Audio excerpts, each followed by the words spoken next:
to give the toll-free number out here for folks to join us if they want to get involved in this live Sunday edition. The number is 877-789-ALEX, 877-789-2539.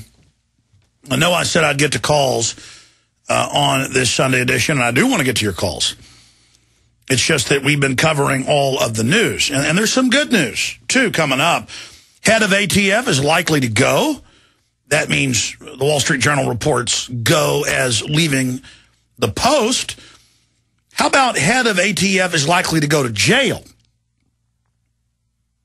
Because if there was justice in this country, that's where they'd go. You see, Congressman Issa last week, I'm afraid, released their internal memorandums that he'd gotten through his congressional power, through subpoenas that ATF knowingly shipped the guns to Mexico, as we told you over a year ago, to try to demonize the Second Amendment. And the head of the ATF lied in testimony and said that they did not know this was going on when they were running the whole operation. How about head of ATF is likely to go to jail instead of likely to go? You know, if I lie to the feds in a federal investigation, a lot of times, like Martha Stewart and others, they didn't do anything wrong, really, at the end of the day, but they lied in the process because they didn't want to be messed with, and so they go to jail for the lying. How about this dirtbag involved in a system to help ship thousands of guns to Mexico to then trace them to crime in Mexico and the U.S.? How about he goes to jail? How about that message is sent to government, that when you commit crimes, you go to prison? How about you get some of your own medicine?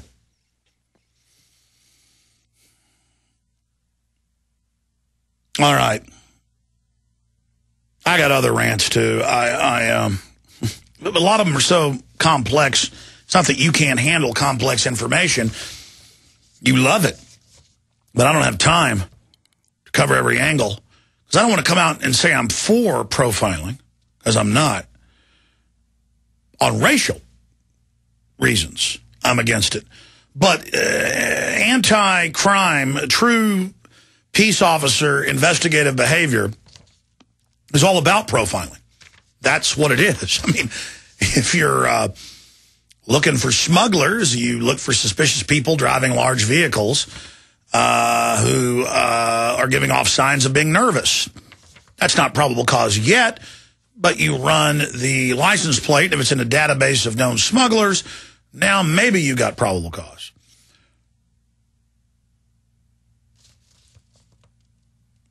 But they're going after the TSA in Newark, and I've flown through Newark a lot, because it's one of the least bad ones from my experience. JFK is hellish. They rob your luggage there, at least in my experience. They've been caught, actually, there doing it. But I've been robbed by TSA and JFK. They were in New York City, so I try to avoid those highway robbers, those highwaymen. Or let me be politically correct, highway persons. I try to avoid those highway persons. There, I'm politically correct now at JFK. But see, what they don't point out here is that it's this weird globalist fake liberal rights system where, oh, don't worry, we don't profile, so all of you will have your genitals grabbed. Well, how about in profiling, if you don't have probable cause, you don't grab anybody's genitals. But if you do have probable cause, then you do a search. If you catch them, then they end up going to jail. Then there's a search. Not, we're all prisoners here in a makeshift jail induction center. But see, they sell it like, don't worry, we're going to protect your rights. Every single one of you is going to be groped and radiated. How's that sound? Don't worry, we're not going to search Latin Americans who aren't citizens, who statistically are the ones carrying in drugs. Let's not use that probable cause. I don't think it meets the standard, but it's a shadow of it. Let's go after the TSA for trying to actually use their brain. Okay, so we're back live now into hour number 2. Let me give you the phone number here so I can start taking your calls coming up in the next segment. The toll-free number to join us on any of the issues I've discussed. This, again, is Extremist Radio. I'm extreme. I think Texas state reps having their genitals roughly squeezed and tortured because they knew they were state reps and weren't submitting to tyranny, I think that's wrong. I'm an extremist. I think taking the military's death benefits on record is wrong. I'm an extremist. I think the U.S. government launching 5 undeclared wars is dangerous. I'm an extremist. I think the CIA caught over and over again, and Congress had hearings in '97 and confirmed it, shipping in the majority of heroin and cocaine is dangerous and horrible, and I'd like to decriminalize drugs. Doesn't mean you sell them across the counter, but you decriminalize them and take the profit out. Every study in countries that have done it shows it reduces crime by around 80%. But again, I'm an extremist. I mean, let's not listen to an extremist, okay?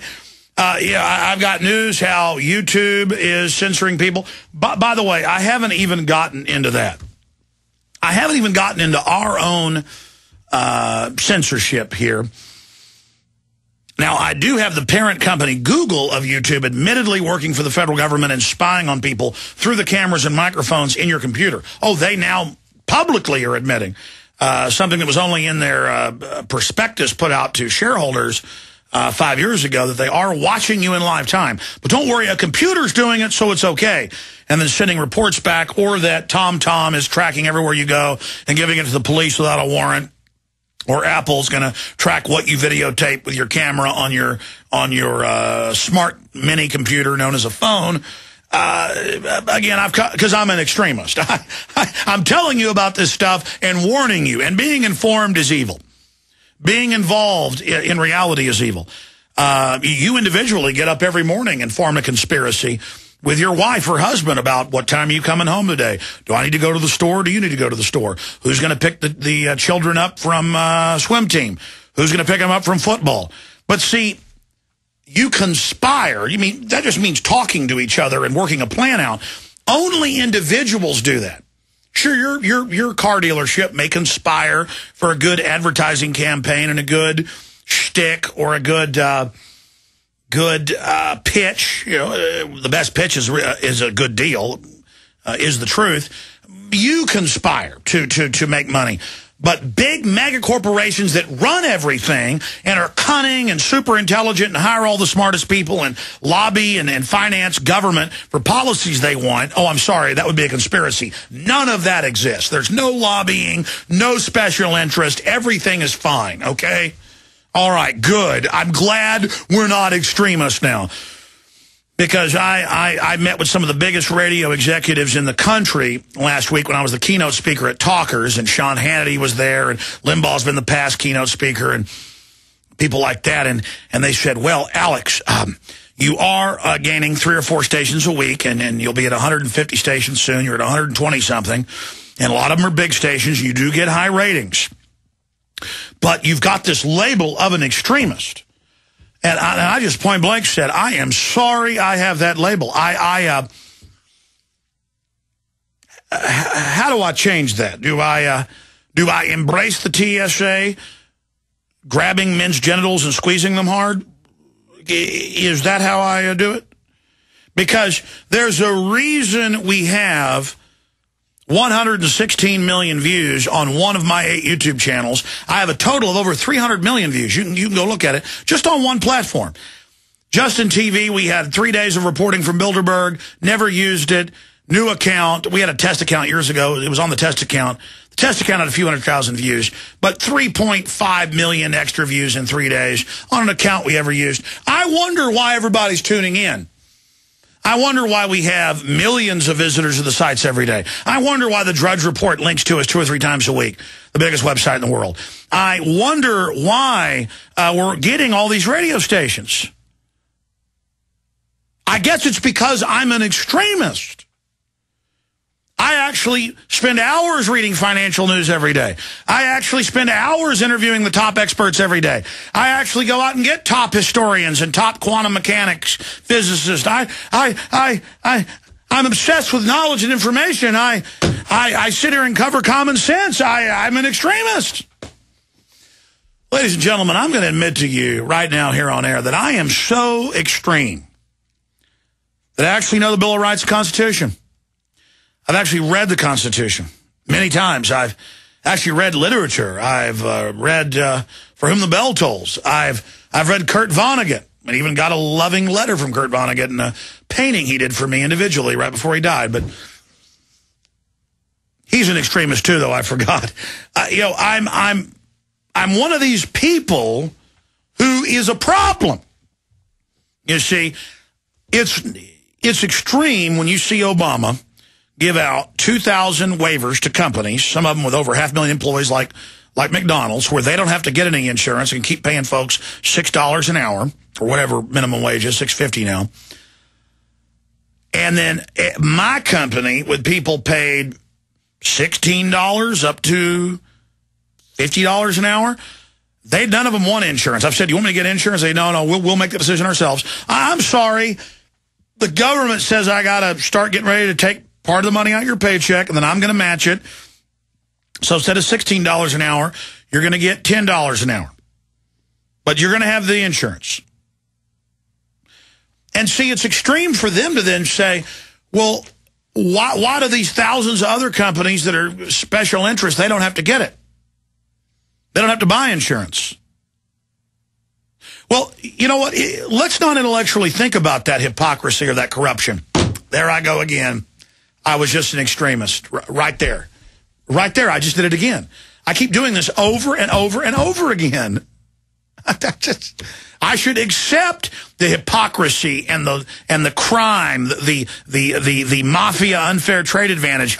There I go, using the actual legal terms of racketeering. Extreme, extreme, extreme. I should not be upset by that. I mean, obviously, it's good that people that have contributed to the Democratic Party and Obama should be given public waivers. Of course, it's illegal to have fundraisers at the White House. Bill Clinton got in trouble for that, but Obama does it publicly. But see, only an extremist would know that was illegal. So I apologize for that. So I guess at the end of the day, I need to learn to be sorry for what I've done. I need to learn to be more reasonable. I mean, big deal. If I fly some pot-bellied guy, and a bunch of them have been caught being pedophiles, some probably pedophile person is going to want to stick their hands down my daughter's pants. It's happened to my employees. Men trying to go in babies' diapers and grab their genitals. See, I shouldn't be extreme. I should think that's completely normal. But you know what? I still am old-fashioned, and I guess that's my problem. And I guess I shouldn't be mad about in the last few years, my Austin power bill has basically doubled, and they admit that Austin's taken on carbon taxing. Other cities are doing it as well because the UN can't get the feds to do it. That is the Congress, the elected government. So they've got Obama doing it. It turns out the head of his economic panel, his economic board, his economic council there, that's the proper name of it. The economic council is the former head of General Electric, who has himself hundreds of millions of dollars of stock in it, and the shareholders that were one of his biggest contributors, that they have waivers from all the new EPA regulations that Congress wouldn't pass, but stroke of the pen, law of the land, kind of cool. Who needs actual laws? That the big GE coal-powered plants, and 52% of our power comes from coal, they're exempt. But you know what? That's reasonable. That General Electric, the day it went into effect, Obama signed the waiver on their hundreds of plants and plants they build and manage. See, oh, your plant's going to be shut down, as the head of the Energy Department announced a few months ago in the Wall Street Journal. Don't worry. You don't have a General Electric plant. You just go hire them and pay them protection money, and then you can keep your plant open and just pass the cost on to your users, to your customers. And again, it just came to me during the segment. I'm an extremist. I apologize to all of you. That's reasonable. In fact, the mafia is good.